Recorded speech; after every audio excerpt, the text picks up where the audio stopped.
Computer. Hello, everybody. Cheryl Echevarria here, and today is Friday, and it's Talk Travel with Cheryl. I hope you all had a wonderful week. It is a beautiful day out, and we recently had Valentine's Day, so I hope you spent Valentine's Day with your loved ones, and so much more. Uh, this week, I am talking with a good friend of mine that I met a couple of weeks ago, and she has you have seen her partner or my good friend Amy Mitchell on my Amy on my past show. She has House of Windsors, and which is a tea company, is also Nancy I met because every Friday we are people that love anything that has to do with England. And this we have tea and crumpets, and we talk about all kinds of things going on in England from the Queen and movies and actors and actresses. We just have a great hour of doing it. And I made Nancy, and she also does a crown, a cup and crown, which is a small tea party and gift business. Same thing that Amy does. And Amy and Nancy also discuss different flavored teas, and they do tea tastings of Wednesdays. Things online, yes. And also, as you know, listeners, Echevarria Travel specializes in people with special needs and disabilities when traveling. And we'll be talking about her daughter who has Down syndrome and past experience in traveling and so much more. So, without further ado, Nancy, welcome to Talk Travel with Cheryl. I hope I didn't mess anything up there. No, not at all. And thank you for inviting me, Cheryl. And yes, my daughter does have a disability. She has Down syndrome, but there's been more than that has bonded me to Cheryl. And when we get on our calling all tea timers on Friday, Cheryl or I, there always seems to be a reference to somebody from a classic movie or someone like Frank Sinatra or Ella Fitzgerald. And Cheryl is always the only one who knows what I'm talking about. I love the fact that when I put up Tom Jones and some of the younger people like, who's Tom Jones? And I had a reference Fresh Prince of Bel-Air doing the Carlton dance, and oh yeah, we know that. I said, well, that's Tom Jones, and it's like you gotta side reference certain things when you're talking to the younger generation. They're like, who, what, where, what? Well, and but it's before our generation too. Now, my dad. I mean, maybe that's a gene I got from my dad. So my dad, who grew up, he was born in 1940. So when he was a teenager in the 50s, he was listening to big band music from World War II. I mean, that's just what he related to. And it was because of my dad. Now, and it's going to tie into my Anglophilia. When I turned, 14, 1984, it was the height of the second British wave in music and Duran Duran, and I was a total Duranny. Oh yeah. And I had if anybody remembers these Walkmans, I had my Walkman with my headphones, and my dad would say something, he just really objected to the music of the day. And he said, you should try to listen to Frank Sinatra. So one day there was actually a Saturday morning radio program in Jacksonville, Florida, which is where I spent my teenage years. And they would play big band hits. And I don't know what turned me on to it one day, but I tuned into that show every Saturday. That was the music I was listening to, as well as, the new wave and the alternative and the progressive of the 80s, which I still love today. Well, you had the same thing like me. I grew up with not only Sinatra, but opera, the big band, and Count Basie, and the Boston Pops. I mean, my parents were into everything. So even when I started listening to like the Who and Peter Frampton and other music of England and the U.S., they were into it. So it wasn't like who are you listening to? It was like, oh, we like that. So yeah, well, my dad, he couldn't stand that I had one entire wall in my bedroom had Duran Duran posters all over it. And he said, if I bought you a poster, he says, if I find a poster of Frank Sinatra, he said, I'm going to make you put it up on the wall. He never found one, but I told him, bring it. Bring it on, bring it on. Yeah, exactly, exactly. It's so unfortunate because people today, and I know you've got your Michael Bublé. God bless people like Michael Bublé, and before him was Harry Connick Jr., who brought back that revival and that appreciation for those songs. And Michael Bolton too. Yes, yeah. So I just, like I said, that's there's more than just the tea in our Anglophilia that binds Cheryl and myself. There's things like that Cheryl and I could probably talk all day about. Oh yeah. May and Ella Fitzgerald and things like that. So unfortunately, we don't live close enough where you and I could go and find something that would indulge those passions, or go find those classic. Hey, come to Florida, or I'll come to Virginia. We'll find a way of doing it. But tell my listeners a little bit about Cup and Crown, why you started, what is it all about?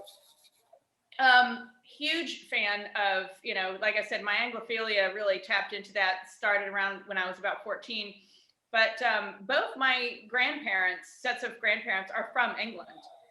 So I have a very strong English and German background. And just only recently found out that my maternal grandmother was actually born in Liverpool, which I didn't know until very recently.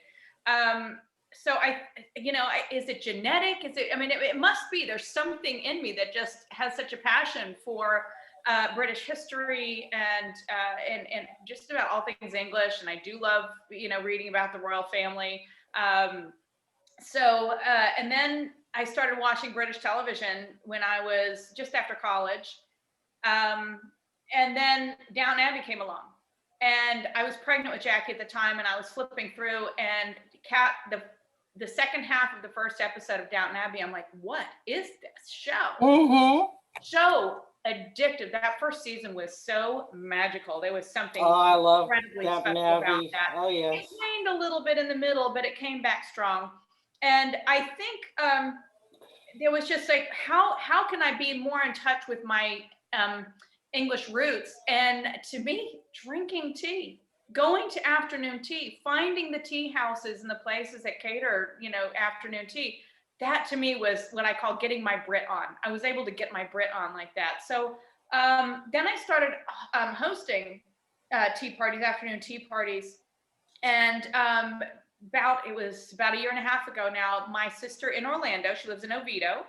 My sister was looking for something to do for her daughter as a bridal shower and came across Amy Mitchell's card. And I don't know if she picked it up at a bridal show from Amy or what, but she sent it to me in the mail with a sticky note on it. And she said, you could totally do this.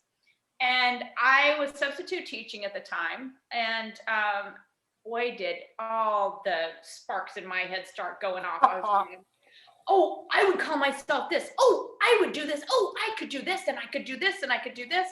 And I started looking up what Amy was doing, and I started following her. I started stalking her, Amy. Amy, I started stalking you. I am the president of the Amy Mitchell fan club. And so I emailed her one day, a few months later, and I said, would you possibly be willing to impart any of your experience and wisdom on me? I am not your competition. I'm in Virginia, but I just really have some questions and things. I don't have a brain for business or numbers. What the heck am I doing here? But she was great. She's like, yeah, when do you want to talk? I was just thrilled. And if you ever watch our tea tastings, it's like two soul sisters, just only separated by distance. Amy and I have a blast, and we have a lot of that we have in common despite our age differences, because she's 30 and I'm and yes, we're all like that. Yeah, definitely. The three of us, forget about it, but definitely. Unfortunately, I registered my business right when COVID hit, so ain't nobody having tea parties right now. So, I started, I do my business coach. She said, let's think about putting together a Christmas box with the teas and whatnot. And it was kind of what Amy has transitioned to doing as well. So I just wrapped up Valentine's Day. That's why it's a lot of red back here. Kind of taking it slow right now, slow and low. I have a couple of mother-daughter Girl Scout teas coming up. Hopefully they will, if if people keep getting vaccinated and feeling the hope and the country starts getting their strength back, I hope to go through with those. But yeah, so I started it because it's a passion, because I've always been, and not to pat myself on the back, but people, and you'll get this reference. People used to call me Julie the Cruise Director. And that's the throwback to the days of the Love Boat. Right. But I've always been a very good hostess. When it comes to hosting parties, getting people together, my husband and I are at the top of the list for that. We do a really good job of keeping people connected, and always trying to find, oh, if we're inviting this couple, this would be a good couple to introduce because they'll get, they have this in common. So we've always tried to do that, and I think that just kind of translates right over into hosting, tea parties. It's being the hostess. It's pulling people together. It's trying to bind them and find what they have in common. So and that's so hard to find. When I was living down here in Florida, even up in New York, I mean, unless you went into the city and went to a tea house, it's hard to find somebody that's actually doing English tea. And it starts about 3:00 and it goes for hours and hours and hours, and having tea and relaxing, having chats, or just relaxing during the day and having your little crumpets or cakes, or well, it's mostly for women, but men are very involved with it as well over in the UK. I think since Downton Abbey, I really do credit Downton Abbey with bringing it into fashion. I'm not going to say back into fashion, but bringing it more into fashion here in the States. And now I recently, I posted on our Calling All Tea Timers page that Bridgerton, that the sale of fancy tea sets, if you can see right behind me, I've got all my stuff here. But the sale of Royal Albert and the like have increased since Bridgerton came out. I just, to me, there is nothing prettier and more feminine and more elegant than teacups. And I go, and we used to put coffee in there too, and now everybody that has a coffee is like, big mug the size of your head. And it used to be that size, and it's like coffee and tea time used to be such a dainty time of the day, and I'm so glad we're getting back to that, whether it's COVID or Downton Abbey or Bridgerton. I like the fact that we're bringing that back, and I think a lot of our younger people should look and take a step back and relax and enjoy life. Well, I'm sorry. So again, daughter's in virtual school, and here are my things going off here, and I may have to give her a reminder. I've read a couple of articles where people have said Americans should adopt afternoon tea. And part of it is because in America, we're so, obviously, we live for the dollar and we're very high strung. And whereas other European countries have that, I mean, like Spain has their siesta, they have that downtime in the middle of the day, and it's a de-stressor. Not to mention tea itself is a de-stressor. Oh, yes. So, despite having caffeine, and I take it so I can keep going through the day. That moment, tea has so many things in it. Depending on which tea you drink, it's so healthy for you too. Yes, it really does depend on what you're drinking. So I absolutely. I'm more of a black tea imbiber. I love black tea flavors. Very few green teas and a few white teas, but mostly. Yeah, the same thing with me. I like flavor. I like the black teas. I like the orange picos. I like, the black tea is more of my type of tea versus the white or the green tea myself. Yes, absolutely. So I'm gonna pause 1 second and I apologize for the holler. Jacqueline, are you gonna get on with Mrs. Chen? She really hasn't even had lunch. Never mind. Don't worry about it, Jackie. Jackie, just go ahead and eat your lunch. They changed her schedule as of last night, and I am so confused. I have no idea what link she's supposed to be in virtual school, but I got the most amazing news today. Jackie's going back 4 days a week starting next Tuesday. And my teenage son, who's a junior in high school, is already back in the school. It's still virtual for him, but he's back in the classroom. Cheryl, I'm going to have the house to myself all day, every day, Tuesday through Friday, and I don't know what to do with myself. I know what that feeling is like. Yay. So anyway, you currently right now live in Virginia, and I know you live because your husband is military. Where Navy. have you lived that you can let our clients know? Because it's about travel. So where have Oh, you I lived know, in the and I past? think I'm going to be a big disappointment to you, Cheryl, because I am not well traveled. I am what you would call a no salt wife. Okay. Navy. Um, so, there were those billets that he could have asked for to go to Spain or Italy. Very few went to England, and believe me, I would have pressed for that one. But it was very important for us to make sure that our children were close to their family, their aunts, uncles, and most especially their grandparents, and that they knew each other. We have lots of families that we know that took overseas tours. And it wasn't anything that we opted for. We just thought, wow, what if, they don't see our kids growing up. I didn't see my grandparents. Two passed before I was born. One passed before I was the age of 2, and she was in Miami and I was in Chicago. And then we moved to South Georgia when I was very young, and I had one grandfather who'd had a stroke and was living in a nursing home. So I really didn't have or know my grandparents. And it was incredibly important for my husband and I to make sure that the grandparents had their grandchildren and the grandchildren had their grandparents. So we never traveled outside the United States. Now, as far as where we did transfer in the United States, we met at Jacksonville University in Jacksonville, Florida. We managed to stay there for his helicopter pilot career at Mayport, Florida for almost 10 years. Then we moved to Stafford, Virginia, which is close to the Marine Corps base, Quantico. Then we moved up to Alexandria, Virginia, because he was reporting to the Pentagon. Then we went back to Jacksonville for 3 months. Then we went to Coronado, California for 3 years, Wow. and then came back here to settle because Fairfax County has the reputation of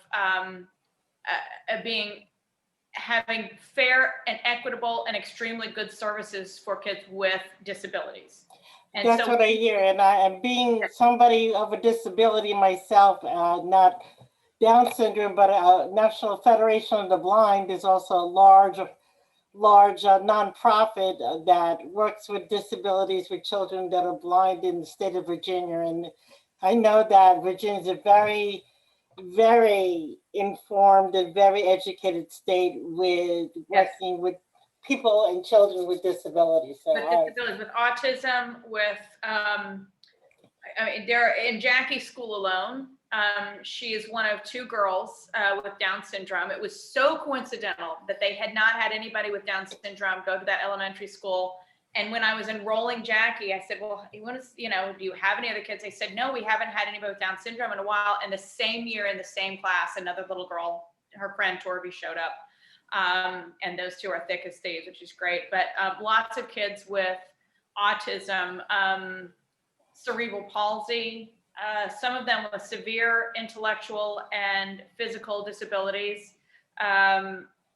So throwing some lingo, a lot of IEP children. So that means individual education plan, which Jackie has one, which means that they formulate the education based on her ability and where she is. So yes, she's in 3rd grade, but she's not doing multiplication yet. She's getting there.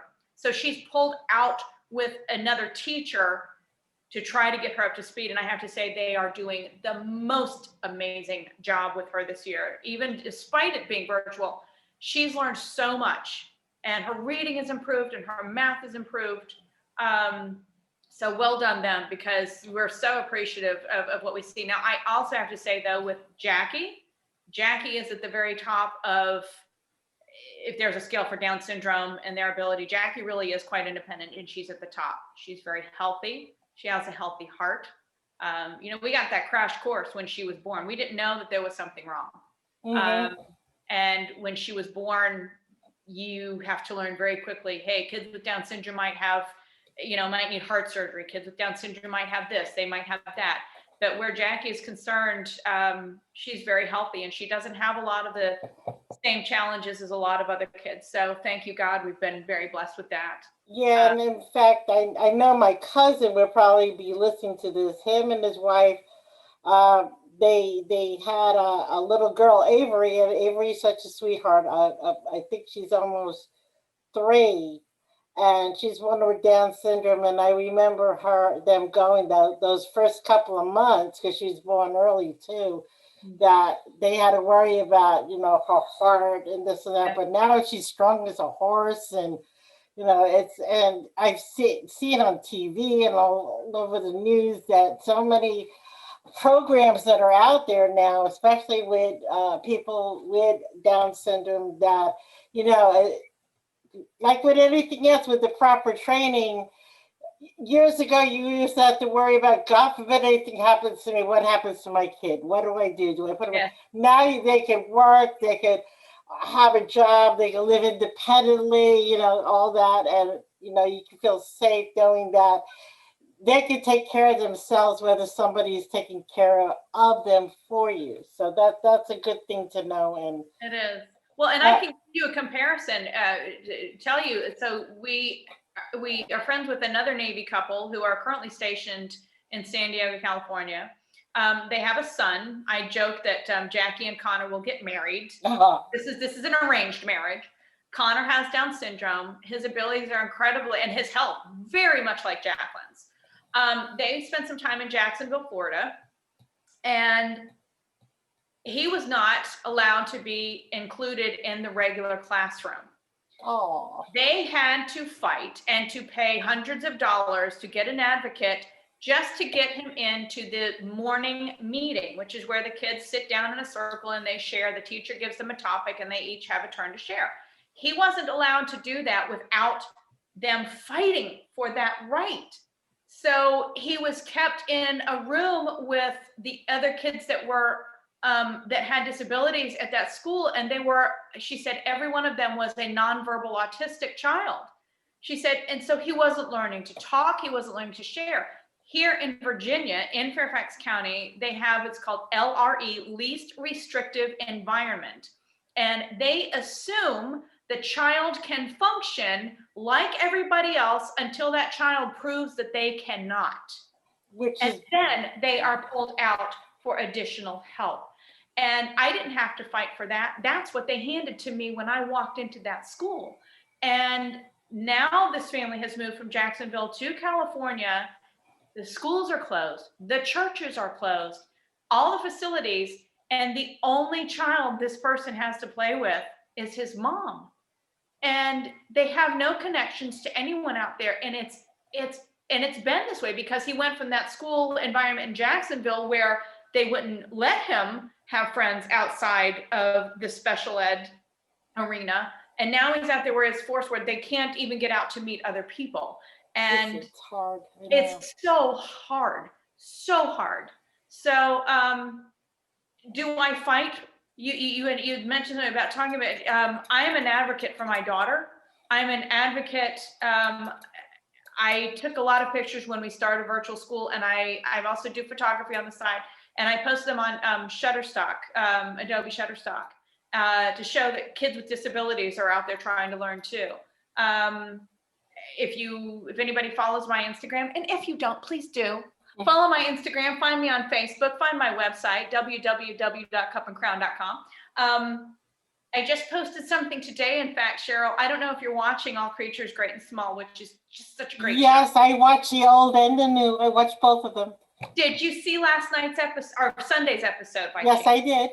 Did you see the little boy with Down syndrome? I certainly did. I saw you post on Facebook before too. Yes, and I just put that on Instagram, and I just want to say again, I'm so amazed and proud of directors and producers, and because that all creatures, great and small, deserve life, love, and the chance to show their ability. And I'm just so thrilled. I was like, oh my gosh. And it happened to be the one time that Jackie was sitting with me, and I'm only just now, she's almost 10 years old. I'm only just now starting to introduce the term Down syndrome to her. She doesn't know that she's different than anybody else. But I try to tell her, I'm like, no, what do you have? She says Down syndrome. I said, what's your superpower? She says Down syndrome. So superpower.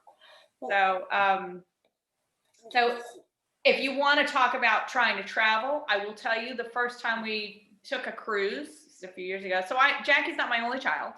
I have a son in college at Virginia Tech, go Hokies, and I have a junior in high school, and who love their sister just dearly. And when we decided to take a cruise, we were like, I just don't know. We didn't think the facilities on board would be conducive for carrying somebody like Jackie. So we took off out of Port Canaveral. And again, I have two sisters that live in Oviedo, and we left Jackie and very capable and loving hands. And she got to play with her cousins. We figured it was probably she was going to have more fun with her relatives and her cousins than she would being on a cruise ship. So now we have a cruise booked. We were supposed to take it last April. And all that money's just sitting there waiting for us to take a cruise. But we do toy with, should we try to get down to Aruba, or should we try something else? And we will eventually take that cruise. But there is a question, is like, okay, we can go snorkeling, we can go hiking, we can go do all those fun things in horseback riding. But when it comes to Jackie, there aren't a lot of things out there for somebody with a disability. So but still, like, and forgive me for sounding stupid or not knowing. No, please, what? But when I'm speaking, I mean, like you said, she's on the top of her spectrum, so to say. So why wouldn't maybe introduce her to a horse locally? I mean, you live in Virginia. Yeah. Maybe take her down to the shore or DC area of Maryland to get on a boat, see how she likes it. Maybe, And we've done those things, and we do those things. We actually have horse therapy 20 minutes from here. So she has been on a horse. I've been on a horse too, and I love horses. I was thrown once. I will not get back on, but I'm afraid of being thrown, not afraid of them.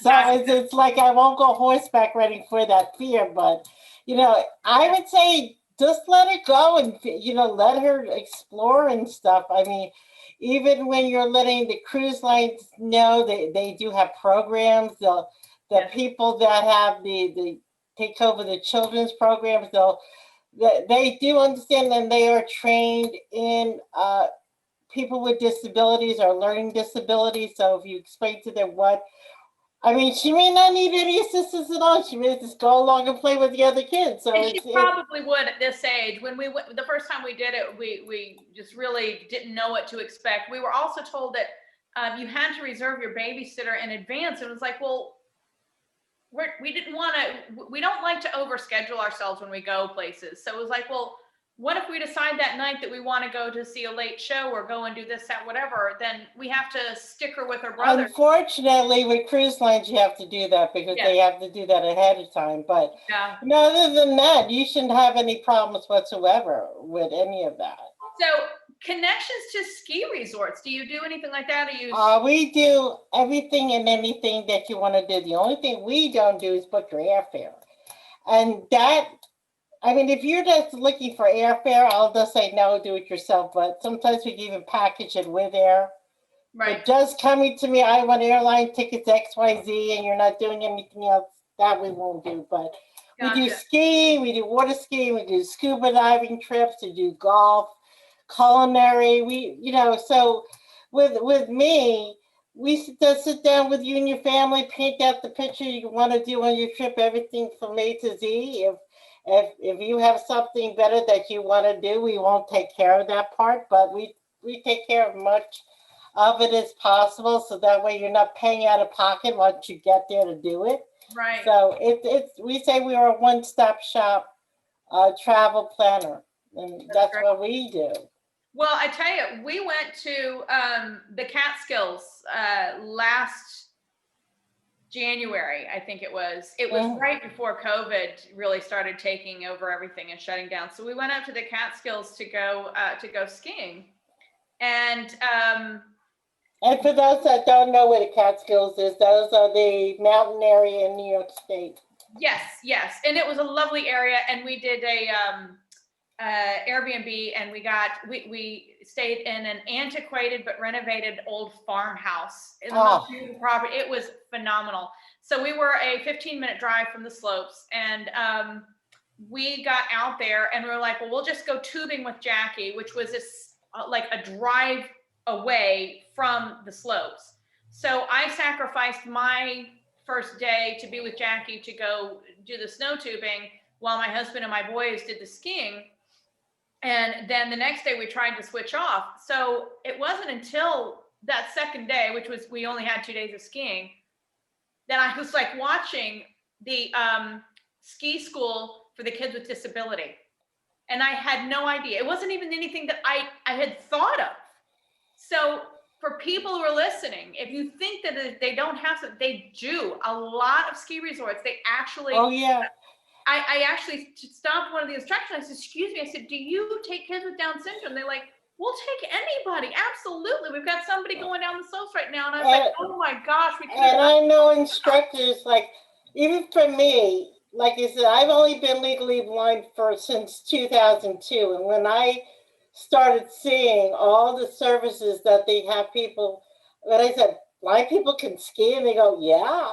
It's like, holy cow, okay, great, wonderful. Yeah. And I know a lot of skiers, and if you ever look during the Olympics, they have the paralegal Olympics, not just, the Special Olympics, but they have the paralegal Olympics for people with mobility and other disabilities. Right. And the Special Olympics are those with children with Down syndrome, correct? Mm-hmm. So, there's so many sports and activities that, let them go, let them learn. I mean, let them fall down like other kids. They'll get back up. They're resilient. They bounce just like regular kids do. Absolutely. Absolutely. Yeah, there's, we want to get Jackie involved in dance. We think she'd really, but I know she would love to dance.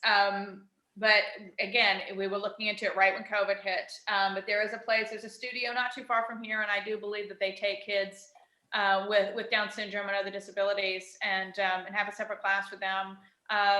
Again, Navy wife, I shop at the Army Commissary, which is not far from here. And when you walk in, they have a section for, I don't remember what food it is there, but they have this big poster cutout, and they have kids, 3 girls, from some Olympic team, and one of them has Down syndrome. And there was a news story. I'm like, what's that show on Sunday morning? Is it called Sunday Morning? Yeah, it's on Channel 2 on CBS. Yeah. So a few years ago, they featured a girl who actually does gymnastics. Now, kids with Down syndrome, people with Down syndrome, have low muscle tone. So, for example, Jackie, her ligaments are softer, and she doesn't have quite the strength in her body and her hands. It's not that she can't ever have it, though. It just takes a lot of physical therapy, and it takes a lot of patience. And this one family was determined to get their daughter. She had such an interest in taking gymnastics after watching the Olympics. She's now a competitor herself. And I sat there and I watched that show, and she was doing the parallel bars. She was doing floor routines. She's jumping, she's flipping, she's doing all this stuff.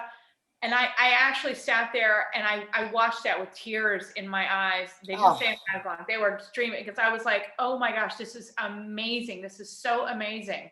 And to realize that there is that hope for somebody like my daughter, because back in my parents and my lovely neighbor across the street, they always seem to be so surprised. They're like, oh my gosh, she's reading. Oh my gosh, she can spell.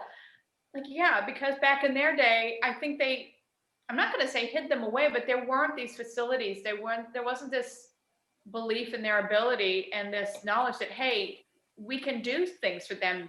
And that's not just with Down syndrome, that's with all disabilities. I mean, even places like where my husband grew up in Puerto Rico, I know a woman who has a child that has Down syndrome. She never let him leave the house. So it wasn't even it was something that, she has this child with disability, and you just hid them away. You didn't, and we're talking about maybe 10, 15 years ago. We're not talking about 30, 40 years ago. No, exactly. So it just a matter of, And that's why I try to fight for, just not just people that are blind or visually impaired, or when I'm doing my travel business, I make sure that anybody and everybody in the family can travel. I mean, Yes. so And I you can't see, what else can you do? I mean, you can enjoy life. I mean, life's too short. You got to get out there and see things and do things, and absolutely. don't, if you get fall down, you just get back up again. It's not. That's how, yeah, like anybody, that's how they learn, with the limitations. Exactly. And you got to scrape your knees sometimes and cut your finger and burn your mouth before you can learn how to do those things. I think we're about to get Jacqueline. Come here for a second, sweet pea. Yeah, come on out, Jacqueline. We want to meet you. Hey, come here, honey. We're talking about you. Come here. This is my sweet pea daughter. This is Jacqueline. Hey, Jacqueline. How are you? I'm Cheryl. This is Cheryl. Can you say hi to Cheryl? Hi, Cheryl. I like the bow in your hair. It's very pretty. Thank you. Thank you. Say I get to be shy too. Oh. Yeah. And you're going to go back to school next week. Are you excited? Mhm. Yes. What are you excited about? What part of school do you like the best? Friends. Yeah, friends. That's good.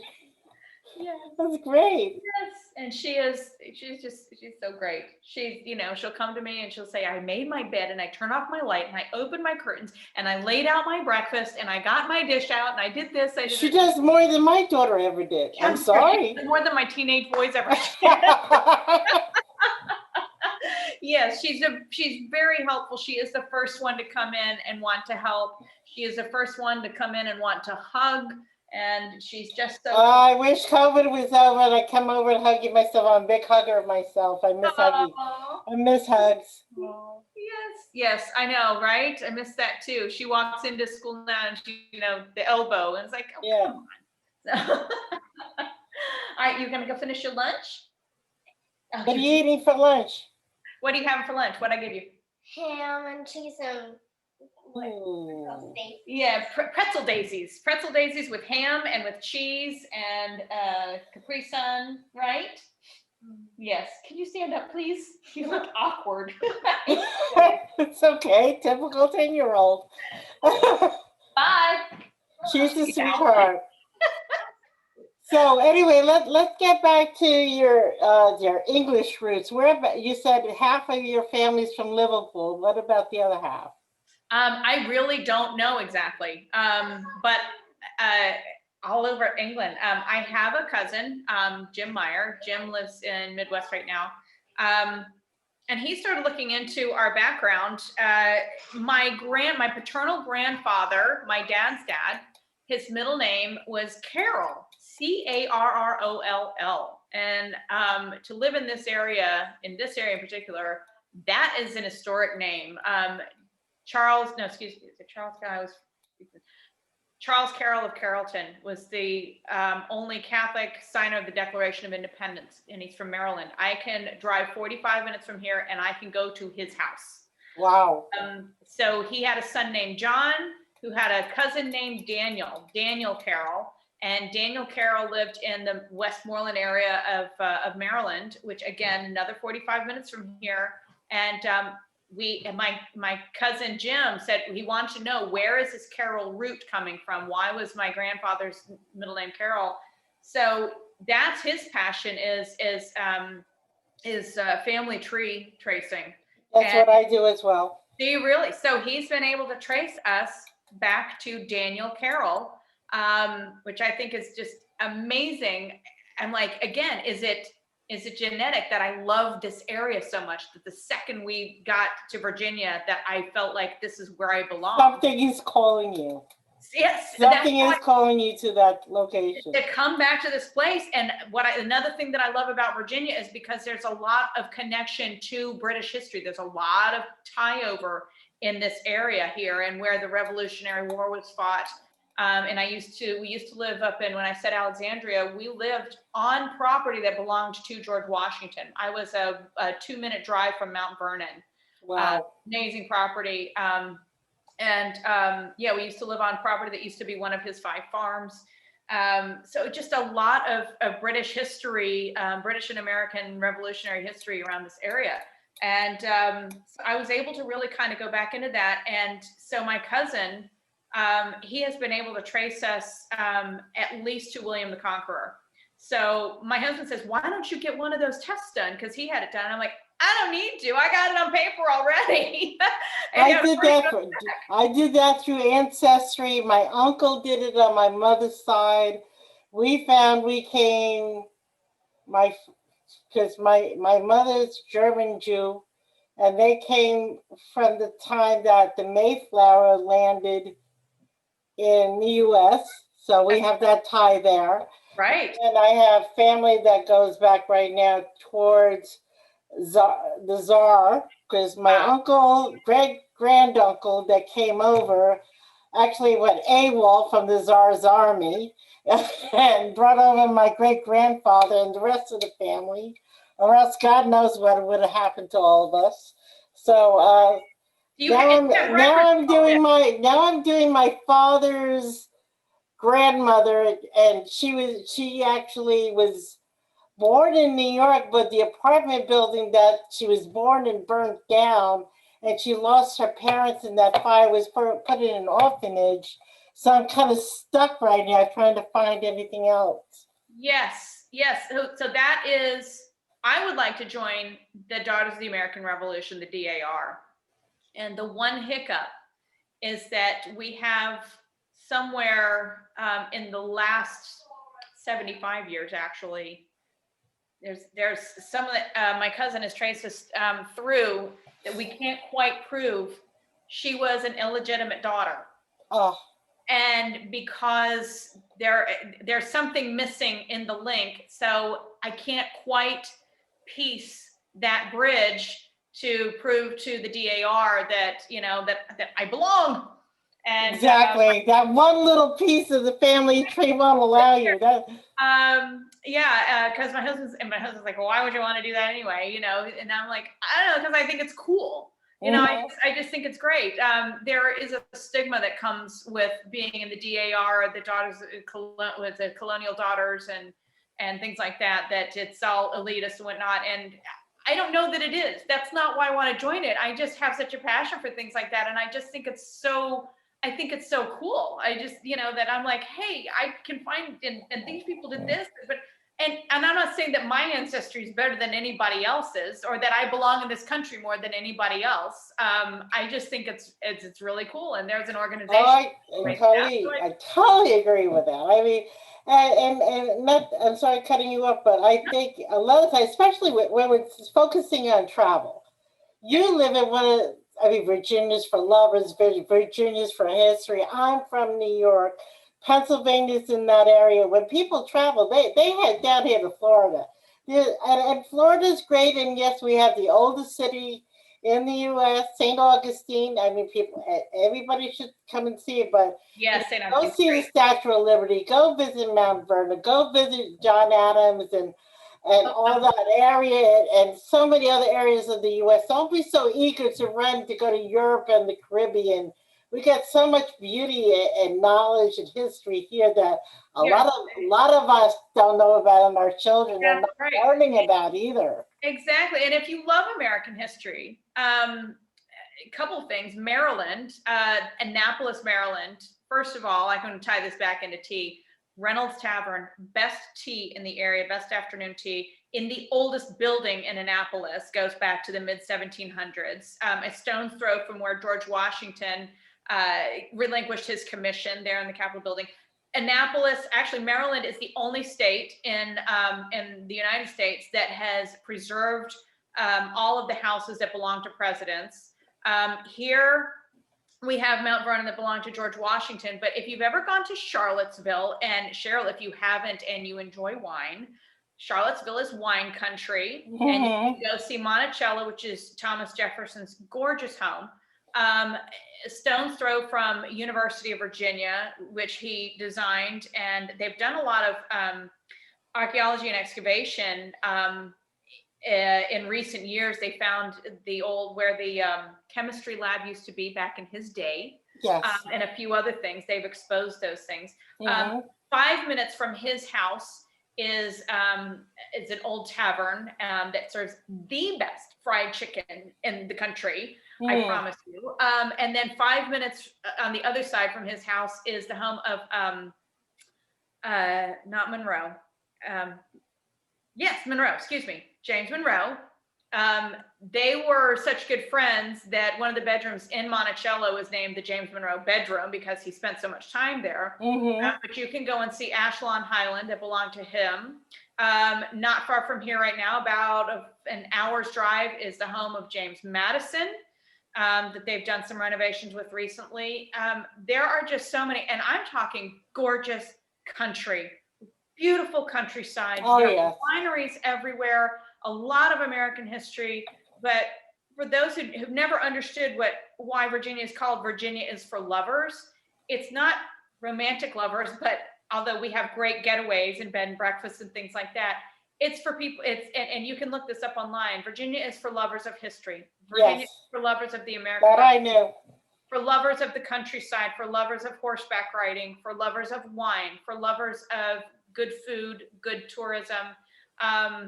It's just a wonderful, wonderful place to live, to be. Go up in the DC area and you've got the Smithsonian's, which are free and amazing. Oh, yes. Book early to take your tour of the White House. I'd stay clear of the Capitol building for the time being. Well, you also nowadays, I believe you have to know somebody, your congressman or senator to get a tour of the White House. But that's, if you call their offices, it's so easy to do though. It is. You go online and you request, but you need to start about 4 months out at Yes. this point. Kind of like with Disney World, you got to do 6 to 8 months starting, but I think 3 or 4 months beforehand, I would definitely. And right now, I have to say this, I don't know if they're doing them now through COVID, probably not. But there are just so many other things to go and see, and it's wonderful in the summer because of the extended sunlight. The tour buses, I always say the best time to see DC is summer evenings, because the majority of crowds are gone. There are still crowds, but the heavy crowds are gone. The evenings are so delightful. And it's just a really neat way to do. They now have the electric bikes. That's a great way to see in DC, without all the walking. Just a lot of fun things. It's because before I started the tea business, that was the joke, sort of a joke, not so, but I wanted to be a docent somewhere. I actually interviewed at a place called Gunston Hall for a founding father that not a lot of people know is George Mason.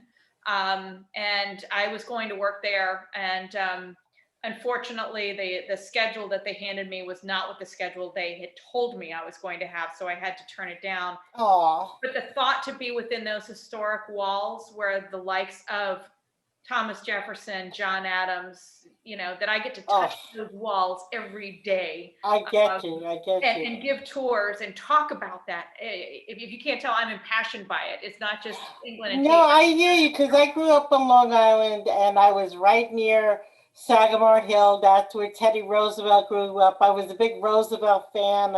I like going upstate to go to Franklin Delano Roosevelt's home. Oh, lovely. We took in 5th and 6th grade, you always had the trips to Washington, D.C. and went to Mount Vernon and Monticello and all that. So, yes, my husband and I are big history buffs, so we love doing those things as well. When was the last time you went to Mount Vernon? Have you been? I haven't been since I was a kid, so we're due to go back. Oh, you are. And let me tell you something. They renovated the main dining room not too long ago, and then they redid it because it's going to sound so picky, but they discovered another color paint had been in there. So then they closed it out and they've done it again. And that dining room is spectacular when you walk in. The colors are amazing. They've done a lot of things. They've now built a blacksmith shop on the property. There's a lot more history that they've included, especially for the Black history and the slave history on the estates. Go to mountvernon.org and you can see all this, and you can find their Instagram page, and you can follow a lot of these things that they do too. When you go upstairs, again, I used to be a season pass holder, so I could go in anytime I wanted. But when you go upstairs, you go to the bedrooms and you get to see the bedroom and the bed in which George Washington passed. And you turn a sharp corner to go downstairs. Well, I'm going to tell you right now, even I have to watch the low hang when you walk down. George Washington was 6'2". I'm 5'2". So I was walking through one day and I put my hand and I just kind of touched the wall right up there. And my friend said, "What are you doing?" I said, "He was a very tall man. You know he banged his head on that wall at some point." And the docent below at the bottom of the stairs heard me, and he looked up and he goes, "Yes, but he was a very smart man, so he only did it once." Oh, wow. So I want to work in this place. I so wanted to work in one of those places. So, and you can have tea with Martha Washington. Yes, you can. The reenactment. I know Yes. that Now about they're that. doing them virtually. So if anybody's interested, for tea lovers out there too, look into it. The woman who's the actress has been doing it for a number of years, and she never steps out of character. My mother once asked her when we were there, she's like, "So how long have you been doing this?" And she just kind of looked to the side for a second. She looked around and she says, "Well, the president and I have been here since 17 blah, blah, blah." And just kept going. And all this information will be on Echevarria Travel. So if you don't know what we're talking about or where to find it, I will post the links to that. Please But do. And put some stuff up there for Charlottesville, because it's wonderful to go to see. You'll never be bored. Never be bored. definitely. Anyway, Miss Nancy, I want to thank you for being on Talk Travel with Cheryl today, talking about your business, about your delightful daughter, and all about Virginia. I didn't know we would get a history lesson today as well. Come back, I'll tell you more. Oh, we definitely will. And you know, Echevarria Travel loves being very in depth with you. And that's why we asked, what do you want to see? What do you want to do? And we know the people, just like Nancy. If I don't know something about Virginia, I'm not going to go online and look for it. I'm just going to ask Miss Nancy about it. And also, if you're out there and you're listening and you're tea drinkers or Anglophile and you want to join us on Fridays for tea time, send me a Facebook messenger and we'll hook you up. And please continue watching. We want to hear all your comments, and I will link Nancy's information in the comments area. And again, thank you again, Nancy. I'll see you Friday. And next week, I will be talking with past guests of mine, Calvin and Rachel. They were actually one of my first clients. She's totally blind. He's legally blind. And about their trip they took a couple of years ago that went to all the theme parks in Florida and did all the tours at the park with all the animals. And you could do it too, whether you're blind or sighted. Have a great day, everybody. You too, Cheryl. Thank you so much.